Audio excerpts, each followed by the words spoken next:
Survei beberapa lembaga menyebutkan belum ada yang mampu menandingi tingkat elektabilitas maupun kepopuleran Basuki Cahayapurnama sebagai bakal calon gubernur DKI Jakarta. Kini, tokoh sekelas Menteri Kelautan dan Perikanan Susi Pujiastuti disebut-sebut sebagai lawan sepadan untuk Ahok.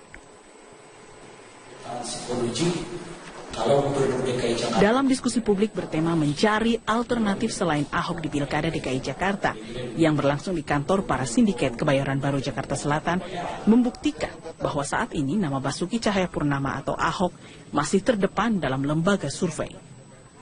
Hal ini dikarenakan masih banyaknya partai politik yang belum menentukan kandidatnya di Pilkada DKI 2017 mendatang. Sejumlah nama sudah muncul, namun bukan diusung dari partainya, seperti Yusril Iza Mahendra. Nama Yusril saat ini sudah ramai dibicarakan, namun belum diajukan oleh partai pendukung. Selain Yusril, nama lain yang pantas untuk menantang Ahok, yaitu Menteri Kelautan dan Perikanan Susi Pujiastuti.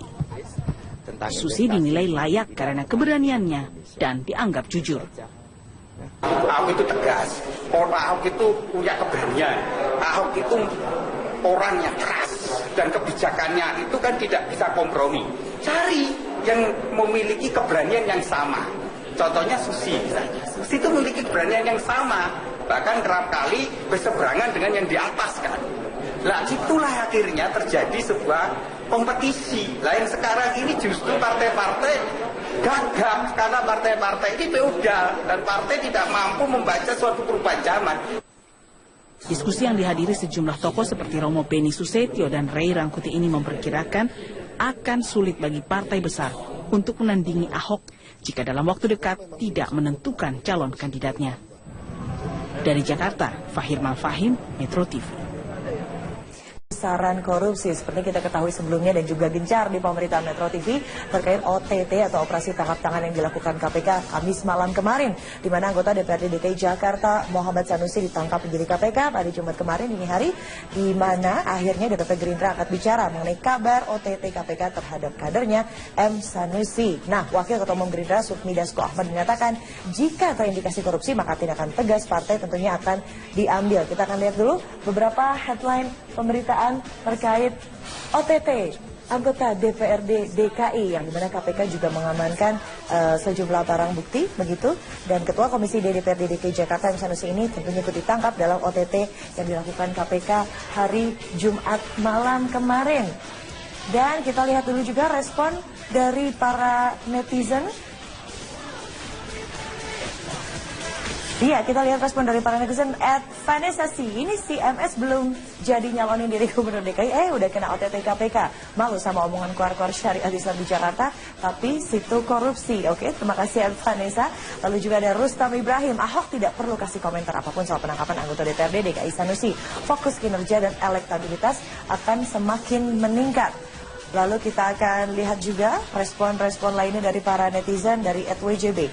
Menunggu respon dari M. Taufik katanya Sanusi soal penangkapan adiknya oleh KPK. Masih sok gagah apa enggak? Oh astaga, sok gagah sebutannya. Kantor kakak Sanusi M. Taufik DKI juga disegel KPK. Besar kemungkinan akan diumumkan sebagai tersangka juga hari ini. Kalau kita melihat tren yang selalu dilakukan KPK, kita mendengar mengenai Jumat Keramat. Nah, kita akan nantikan juga pengumuman resmi dari KPK. Namun sebelum itu, kita akan langsung bergabung dengan rekan Syaza Wisastro yang saat ini sedang berada di gedung KPK. Selamat siang, Syaza, bisa mendengar suara saya? Syaza Wisastro saat ini berada di gedung KPK untuk mengklarifikasi apakah sudah ada keterangan resmi yang dikeluarkan dari KPK terkait spesifik kasus apa yang melibatkan M. Sanusi. Syaza, silakan. Ya, memang hingga saat ini kami belum mendapatkan informasi mengenai kasus apa, kasus yang membelit Muhammad Sanusi yang ditangkap oleh KPK Kamis malam yang lalu. Memang tadi pagi pimpinan KPK Agus Raharjo telah menyatakan bahwa hari ini dijadwalkan akan dilakukan konferensi pers terkait dengan operasi tangkap tangan yang dilakukan KPK terhadap Muhammad Sanusi ini Kamis malam yang lalu. Muhammad Sanusi ini ditangkap oleh KPK KPK sekitar pukul 8 waktu Indonesia Barat, Kamis malam yang lalu. Dan selain menangkap atau mengamankan Muhammad Sanusi, KPK juga menyita sebuah mobil mewah dengan merek Jaguar berwarna hitam. Selain itu juga menyita 2 tas besar lainnya. Walaupun hingga kini kami belum mendapatkan keterangan yang resmi dari Komisi Pemberantasan Korupsi, namun telah dikonfirmasi kepada istri dan juga istri dari Muhammad Sanusi dan juga kader Muhammad Sanusi di Partai Gerindra bahwa mereka telah membenarkan bahwa Sanusi ini ditangkap atau diamankan oleh KPK malam tadi. Untuk informasi, Muhammad Sanusi ini merupakan ketua dari Komisi D DPRD DKI Jakarta dan sebelumnya Sanusi juga menjabat sebagai ketua fraksi Partai Gerindra di DPRD DKI Jakarta. Dan Sanusi ini masuk dalam daftar bakal calon gubernur dari Partai Gerindra. Dan hingga saat ini informasi yang kami dapatkan bahwa Sanusi ini belum memberikan laporan harta kekayaannya kepada KPK yang harusnya Sanusi sudah memberikan laporan harta kekayaannya sejak dirinya menjabat sebagai Ketua Komisi DPRD DKI Jakarta. Dan hingga saat ini kami memang belum mengetahui kasus apa yang membelit Sanusi hingga ditangkap oleh KPK. Dan selain menangkap KPK, malam tadi juga KPK melakukan penyegelan di beberapa ruangan di DPRD, yaitu ruangan pimpinan Komisi D DPRD DKI Jakarta Muhammad Sanusi, ruangan Wakil Ketua Komisi D DPRD DKI Jakarta Muhammad Taufik. Dan untuk diketahui Muhammad Taufik dan Muhammad Sanusi ini merupakan saudara kandung. Selain 2 ruangan tersebut, ada juga ruangan CCTV dan ruangan Kepala Bagian Perundang-undangan. Dan hari ini memang KPK sedang melakukan penggeledahan di ruangan-ruangan tersebut untuk menyelidiki lebih lanjut atau mengambil barang-barang bukti yang dapat membantu penyelidikan KPK dalam kasus ini. Widya. Baik, terima kasih rekan Syazawi Sastro. Kami akan nantikan tentunya perkembangan informasi terkait M. Sanusi yang sudah ditetapkan tersangka oleh KPK. Terima kasih Syaza. Dan ternyata tidak semua orang ini terkejut atas dugaan korupsi yang dilakukan oleh anggota DPRD. Salah satu contohnya ada Basuki Cahayapurnama alias Ahok yang mengatakan bahwa katanya si lifestyle dari M. Sanusi ini sangat memungkinkan untuk dirinya terindikasi mengenai tindak pidana korupsi. Seperti apa pernyataan Basuki Cahayapurnama? Mari sama-sama kita saksikan. Mewah aja, jam tangannya miliaran, CEO ketemu mobilnya miliaran semua mobil yang kelas atas dia punya. Ya saya nggak tahu, mungkin dia orang kaya kali. Ya, berapa penghasilannya, gaya hidupnya. Jadi nggak usah banyak ngomong gitu loh. Nah sekarang LHKP-nya kagak lapor gimana coba? Kamu cek aja tuh Sanusi sama Taufik lapor LHKPN enggak? Kagak, naik S-Class, Range Rover, Jaguar. Ya kan, Alfa tuh ada kelas atas lah, Mercy yang V-Class, ya susah kita ngomong. Lalu ada S-Class, lalu ada Jaguar, lalu jam tangan Felipe Massa Limited Edition yang katanya KW, tapi belum melaporkan LHKPN. Coba kita akan langsung konfirmasi dengan Lalola Ister, peneliti dari ICW. Selamat siang Lalola, bisa mendengar suara saya? Lalola Ister, kami akan mengkonfirmasi mengenai gaya hidup dari para pejabat yang terhormat. Lalola, kalau kita ingat beberapa bulan lalu kita membahas mengenai tabiat dari para anggota DPR yang hobi korupsi. Nah sekarang ada juga nih di pusaran DPRD. Lalola, nggak kapok ya teman-teman ini Lalola? Iya, sebetulnya kan kalau bicara soal gaya hidup sudah sejak lama jadi permasalahan. Artinya begini, kenapa kemudian KPK juga concern soal laporan LHKPN? Ini antara lain juga kan untuk cross check apakah memang pendapatan yang diperoleh secara resmi oleh anggota DPR maupun pejabat negara atau aparat penegak hukum itu sudah sesuai dengan profil pekerjaannya, gitu. Artinya pendapatan resmi itu berbanding lurus dengan gaya hidup yang dimiliki. Sehingga jika kemudian ada gaya hidup yang diduga melampaui kemampuan dari yang bersangkutan untuk memiliki gaya hidup tertentu, nah itu patut diduga bahwa ada pendapatan-pendapatan lain yang tidak dilaporkan kepada KPK lewat LHKPN-nya. Oke, Lalola, sorry dikonfirmasi gaya hidup tertentu itu seperti apa sih? Apakah sama dengan yang tadi disebutkan oleh Ahok, mengendarai kendaraan-kendaraan bermobil atau bermerek mewah begitu, mempunyai jam tangan dengan harga 5 miliar rupiah? Lalola, itu seperti apa? Ya, bisa dibilang seperti itu. Tapi paling tidak begini, yang paling jelas parameternya adalah yang bersangkutan punya gaya hidup melampaui pendapatannya yang sah. Gitu. Kalau misalnya pendapatannya yang sah sebulan hanya 10 juta, tapi dalam 1 bulan itu dia bisa punya pengeluaran lebih dari 10 juta, katakanlah 50 juta. Gitu. Nah, itu kan sudah tidak seimbang antara pendapatan dengan pengeluaran yang dilakukan. Profilnya itu tidak sesuai dengan pekerjaan atau jabatan atau bahkan pendapatan yang dimilikinya.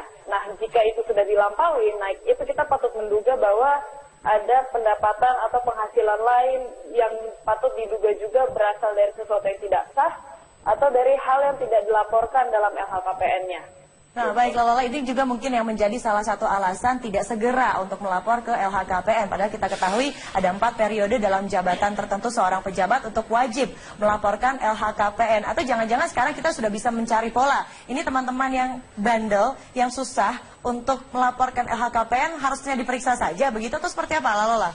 Ya, memang ada kekurangan dalam peraturan perundang-undangan yang kita miliki sekarang. Undang-undang Tipikor itu tidak mengakomodasi apa yang disebut dengan norma illicit enrichment. Norma ini sebetulnya sudah kita sudah kita tanda tangani gitu ya. Artinya kita sudah sahkan dari Konvensi Internasional PBB soal anti korupsi. Tapi tidak ada peraturan turunan di level nasional.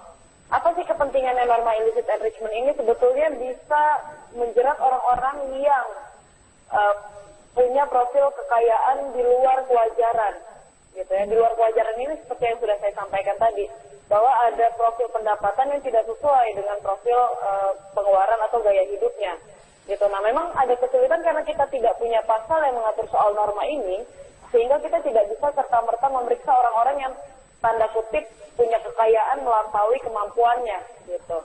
Baik, tapi ini Lalola juga ini mengutip suara dari para netizen. Ini kan bukan kali pertama seorang pejabat terkait kasus korupsi banyak sekali. Kalau kita melihat ini kasus korupsi anggota DPRD, kami memiliki informasinya mengenai korupsi Bank Pesantren, dan ada juga kasus korupsi Perdin, kasus korupsi Bansos, kasus suap LKP. Gimana Mbak Widya, Mas? Seperti tidak ada jeraknya begitu, padahal sudah ada ini beberapa kasus korupsi anggota DPRD juga sudah kami kumpulkan, seperti tidak ada seperti tidak ada efek jera bagi mereka, pada ada konsekuensi hukum yang menunggu, dan juga kita sekarang sedang gencar-gencarnya untuk melawan yang namanya korupsi. Lalola, masih saja dilakukan. Ya, sebetulnya kalau bicara soal penjeraan ini ada banyak hal yang bisa berkelindan dan juga saling mempengaruhi. Yang pertama kita bicara soal vonis. Kita agak familiar juga bahwa beberapa waktu yang lalu ICW juga sudah melansir tren vonis di tahun 2015 itu angkanya tidak menyenangkan. Itu rata-ratanya hanya 2 tahun sekian bulan gitu. Itu satu. Kedua, kita juga bicara kalau misalnya bicara pemidanaan, masih banyak remisi atau pembebasan bersyarat yang diberikan dengan cukup mudah kepada terpidana kasus korupsi. Begitu juga baru-baru ini kita juga tentu familiar bahwa ada keistimewaan tertentu yang diterima oleh para terpidana kasus korupsi. Sebetulnya ada mekanisme yang bisa kita tempuh kalau misalnya mau bicara soal penjeraan. Yang pertama kita bicara soal pemiskinan, gitu. Nah, ini sebetulnya kita sudah punya rezim peraturan yang mendukung hal tersebut.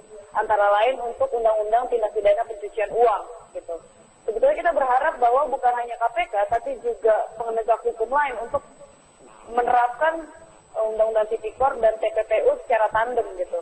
Karena memang patut diduga setiap tindak pidana korupsi itu pasti diikuti oleh tindak pidana pencucian uang. Gitu. Itu satu, soal pemiskinan.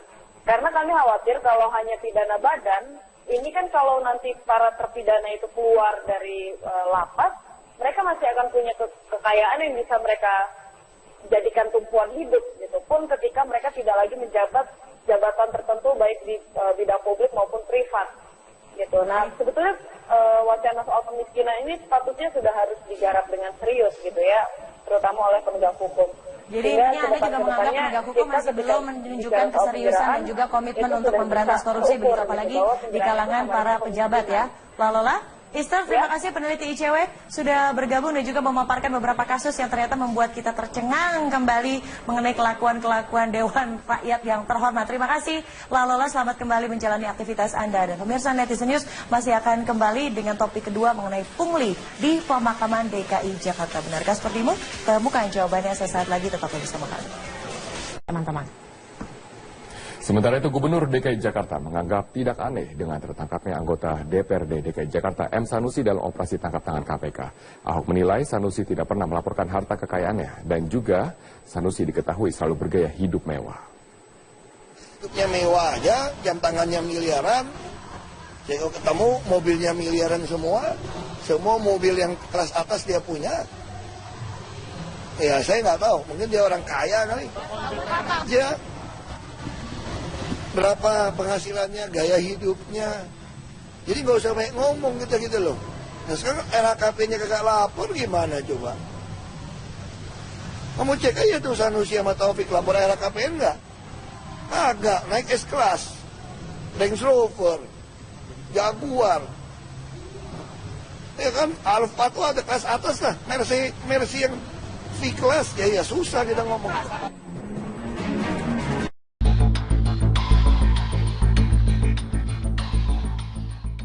OTT yang terjadi terhadap anggota DPRD, yaitu Muhammad Sanusi yang tadi sudah juga diinformasikan oleh KPK. Kita lihat dulu seperti apa penetapannya. Kamis tanggal 31 Maret 2016, sekitar pukul 19.30, KPK telah melakukan OTT terhadap 2 orang, yaitu MSN, anggota DPRD DKI Jakarta periode 2014-2019, dan GER, swasta, pada sebuah pusat perbelanjaan di Jakarta Selatan setelah menerima uang dari TPT, swasta karyawan PT APL. Selain penangkapan 2 orang tersebut, turut diamankan TPT di kantornya di kawasan Jakarta Barat dan BER. BER ini swasta, sekretaris direktur PT APL, sebagai perantara di rumahnya di daerah Rawamangun, Jakarta Timur.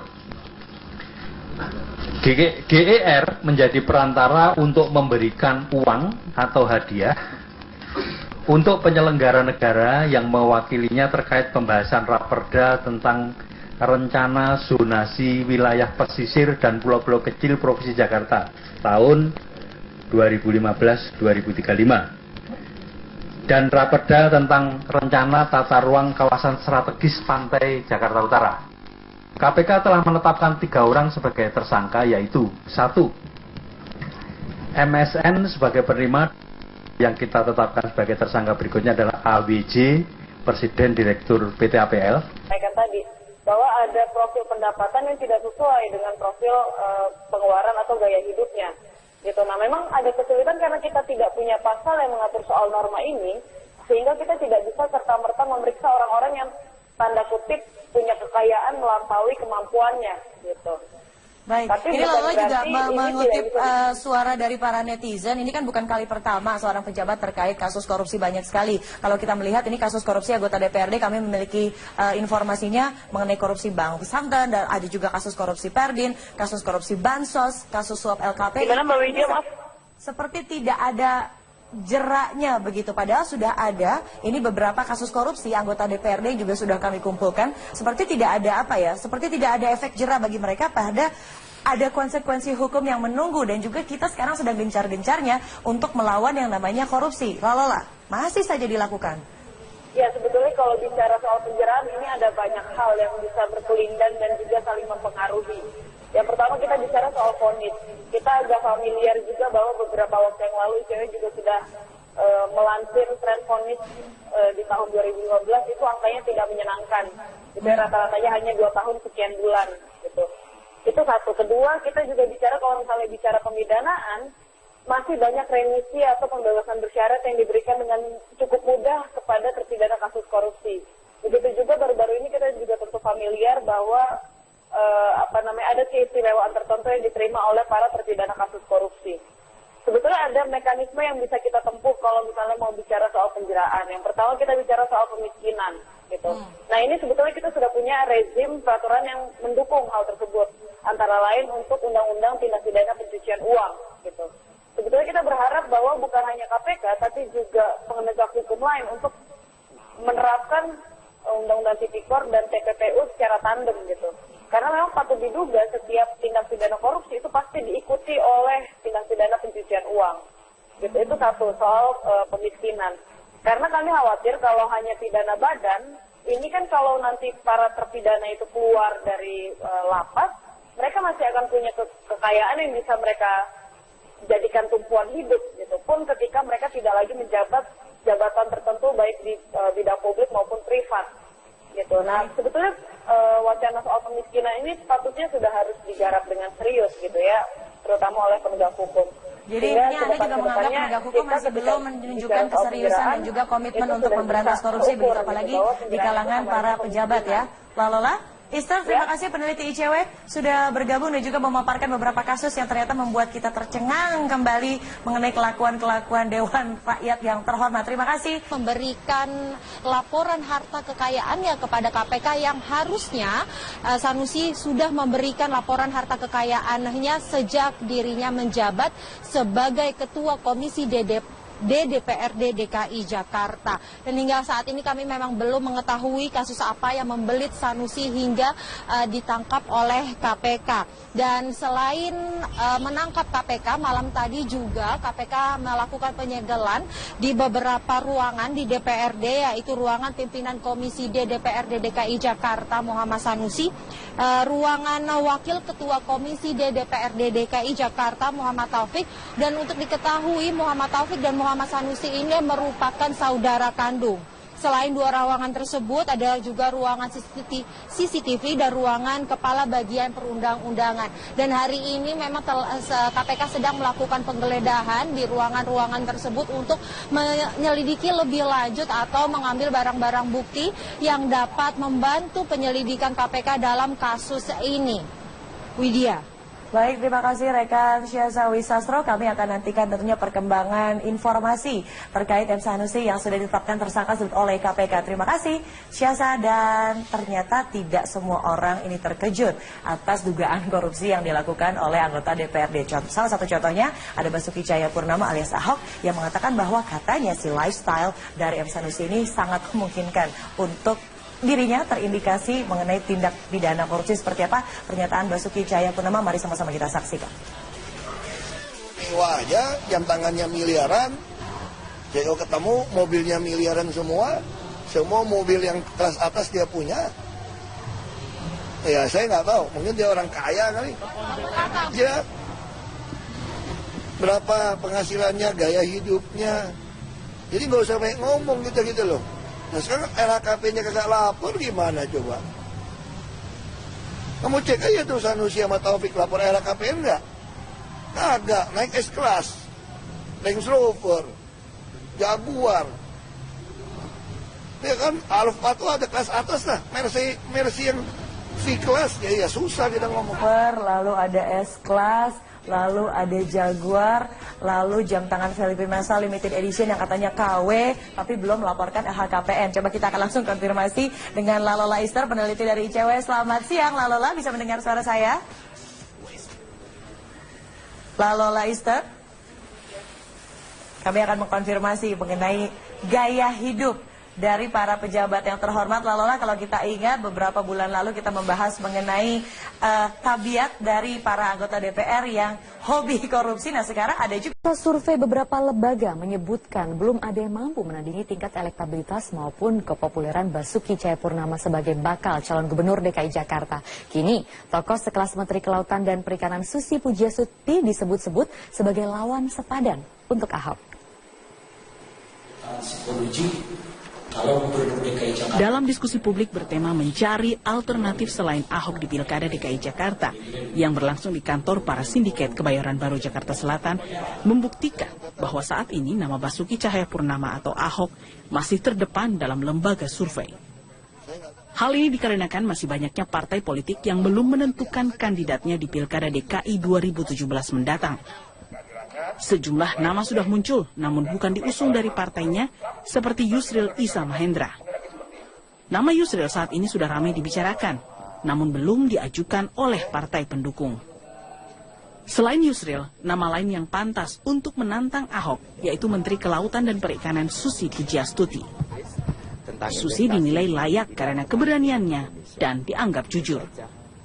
Ahok itu tegas, Ahok itu punya keberanian, Ahok itu orangnya keras dan kebijakannya itu kan tidak bisa kompromi. Cari yang memiliki keberanian yang sama. Contohnya Susi misalnya. Susi itu memiliki keberanian yang sama. Bahkan kerap kali berseberangan dengan yang di atas kan. Lah itulah akhirnya terjadi sebuah kompetisi. Lain sekarang ini justru partai-partai gagap karena partai-partai ini feodal dan partai tidak mampu membaca suatu perubahan zaman. Diskusi yang dihadiri sejumlah tokoh seperti Romo Beni Susetio dan Ray Rangkuti ini memperkirakan akan sulit bagi partai besar untuk menandingi Ahok jika dalam waktu dekat tidak menentukan calon kandidatnya. Dari Jakarta, Fahir Malfahim, Metro TV.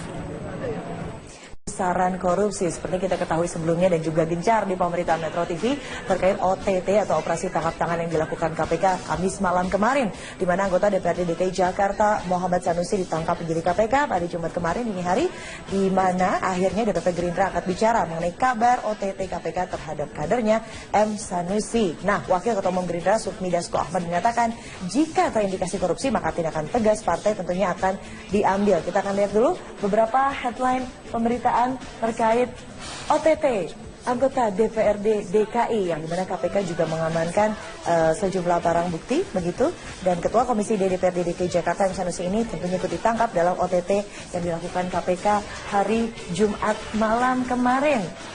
Dan kita lihat dulu juga respon dari para netizen. Iya, kita lihat respon dari para netizen. Vanessa sih, ini si MS belum jadi nyalonin diri gubernur DKI, udah kena OTT KPK. Malu sama omongan keluar-keluar syariah Islam di Jakarta, tapi situ korupsi. Oke, terima kasih Vanessa. Lalu juga ada Rustam Ibrahim, Ahok tidak perlu kasih komentar apapun soal penangkapan anggota DPRD DKI Sanusi. Fokus kinerja dan elektabilitas akan semakin meningkat. Lalu kita akan lihat juga respon-respon lainnya dari para netizen dari @WJB. Menunggu respon dari M. Taufik katanya Sanusi soal penangkapan adiknya oleh KPK. Masih sok gagah apa enggak? Oh astaga, sok gagah sebutannya. Kantor kakak Sanusi M. Taufik DKI juga disegel KPK. Besar kemungkinan akan diumumkan sebagai tersangka juga hari ini. Kalau kita melihat tren yang selalu dilakukan KPK, kita mendengar mengenai Jumat Keramat. Nah, kita akan nantikan juga pengumuman resmi dari KPK. Namun sebelum itu, kita akan langsung bergabung dengan rekan Syaza Wisastro yang saat ini sedang berada di gedung KPK. Selamat siang, Syaza. Bisa mendengar suara saya? Syaza Wisastro saat ini berada di gedung KPK untuk mengklarifikasi apakah sudah ada keterangan resmi yang dikeluarkan dari KPK terkait spesifik kasus apa yang melibatkan M. Sanusi. Syaza, silakan. Ya, memang hingga saat ini kami belum mendapatkan informasi mengenai kasus apa, kasus yang membelit Muhammad Sanusi yang ditangkap oleh KPK Kamis malam yang lalu. Memang tadi pagi pimpinan KPK Agus Raharjo telah menyatakan bahwa hari ini dijadwalkan akan dilakukan konferensi pers terkait dengan operasi tangkap tangan yang dilakukan KPK terhadap Muhammad Sanusi ini Kamis malam yang lalu. Muhammad Sanusi ini ditangkap oleh KPK sekitar pukul 8 waktu Indonesia Barat Kamis malam yang lalu, dan selain menangkap atau mengamankan Muhammad Sanusi, KPK juga menyita sebuah mobil mewah dengan merek Jaguar berwarna hitam. Selain itu juga menyita 2 tas besar lainnya. Walaupun hingga kini kami belum mendapatkan keterangan yang resmi dari Komisi Pemberantasan Korupsi, namun telah dikonfirmasi kepada istri dan juga istri dari Muhammad Sanusi dan juga kader Muhammad Sanusi di Partai Gerindra bahwa mereka telah membenarkan bahwa Sanusi ini ditangkap atau diamankan oleh KPK malam tadi. Untuk informasi, Muhammad Sanusi ini merupakan ketua dari Komisi D DPRD DKI Jakarta, dan sebelumnya Sanusi juga menjabat sebagai ketua fraksi Partai Gerindra di DPRD DKI Jakarta. dan Sanusi ini masuk dalam daftar bakal calon gubernur dari Partai Gerindra. Dan hingga saat ini informasi yang kami dapatkan bahwa Sanusi ini belum nih di pusaran DPRD. Lalola nggak kapok ya teman-teman ini, Lalola? Ya, sebetulnya kan kalau bicara soal gaya hidup sejak lama jadi permasalahan. Artinya begini, kenapa kemudian KPK juga concern soal laporan LHKPN, ini antara lain juga kan untuk cross check apakah memang pendapatan yang diperoleh secara resmi oleh anggota DPR maupun pejabat negara atau aparat penegak hukum itu sudah sesuai dengan profil pekerjaannya, gitu. Artinya pendapatan resmi itu berbanding lurus dengan gaya hidup yang dimiliki.